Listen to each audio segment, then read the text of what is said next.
Was the script for this movie written like 10 or 20 years ago and then they lost it and they just now discovered it like in a vault somewhere under a desk somewhere and then decided, we need a movie for our streaming service for families. Let's just make this.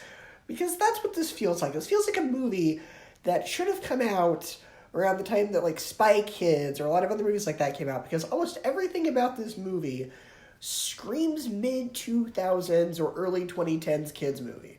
Apart from a few like modern references to trying to be hip, everything about this movie feels like something you'd find in that time period. The way the characters are written, the way the story is structured, even the effects, all feel seriously outdated. It's got all the cliches and tropes you find in a mid 2000s or early 2010s kids movie.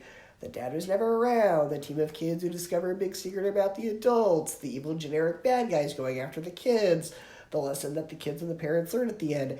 Everything about it is so done to death, and everything about it is very thin. None of the characters are particularly well structured. Every one of the characters is very generic, and the plot also very generic. It's not a good movie, but I can't say that it was awful. Like, there weren't any moments where I was face palming super hard or praying for it to end. Like, nothing about it was super cringeworthy. It's just safe.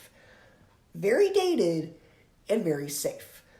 Adults are not going to get much out of this if they get anything out of it at all, but if you have a kid who's between the ages of, say, 7 to 12 years old, they'll probably eat this movie up. And yeah, there's nothing particularly bad for kids in it. It'll keep them entertained, but there's not really anything here for the parents. Just put this on as a babysitter movie while you go and do something else. Not really with the family together around to watch, because adults not going to get much out of it.